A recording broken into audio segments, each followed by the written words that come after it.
man, when I grow up, I want to be just like Doug Parker. You know, Doug had so much success professionally, and then he started making some good decisions outside of work, like marrying Gwen, for example.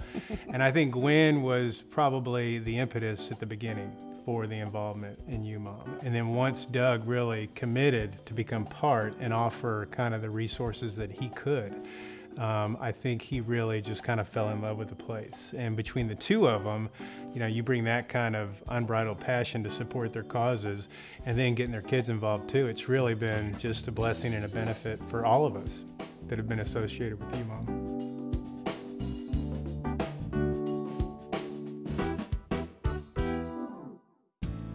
It happens so quickly. Living in an apartment, kids were in school and the car breaks down.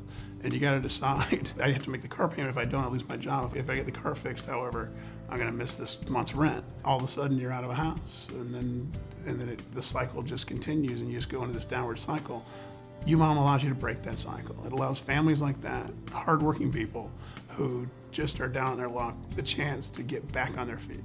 Also, we all kind of assume that families do stay together, but that is a unique thing that they do here at UMOM.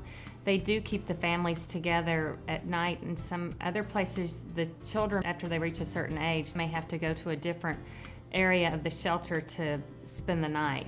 As you see these people, they've had enough difficulties in their lives. To have them have to be separated from their children is really not fair. And this place allows them, you know, to keep the family unit together and to go work together to be a family. And the fact that this place allows them to do that is what makes it so special. Gwen and I co-chaired the Capital campaign with our friends Andy and Lucy McCain. I said, well, Doug, that sounds like an awful lot of work. And he said, no, he goes, make a few phone calls. We want you to come down and, you know, when potential donors come, we want you to do a tour with them. We knew that if we could ever get anyone down to the facility to see what was going on here, they would give. What he was describing was what he was gonna do. He never really described what I was gonna do, which apparently was a lot more. Raising money for social service causes is not an easy thing to do.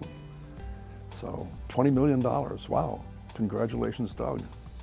Of all the days, you know, I've been over here, my favorite still was that move-in day, when the families moved across the street and saw their new places. And, I still remember this family, and we were helping them carry stuff up, and the two girls ran and they saw they had a bathtub in their bathroom. You know, the shower actually had a bathtub, which they didn't have across the street, and they were so excited.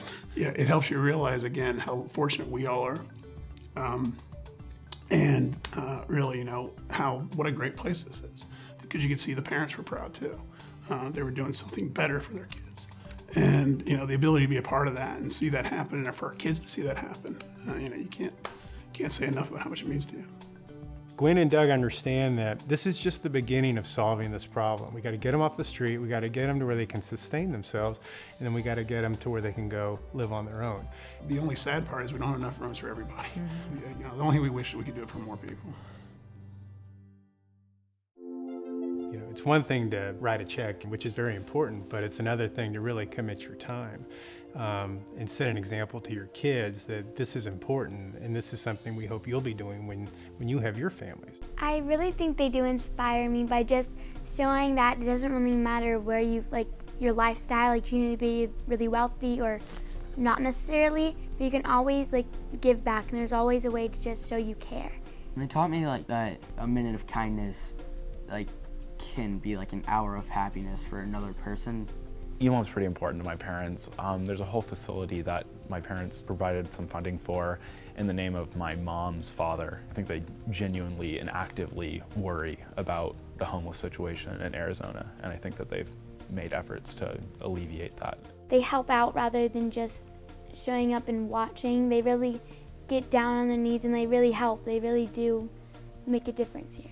There is no better place that you could give your money and know that it's going to be well shepherded and go to good. Every time I'm here, I just walk away feeling better.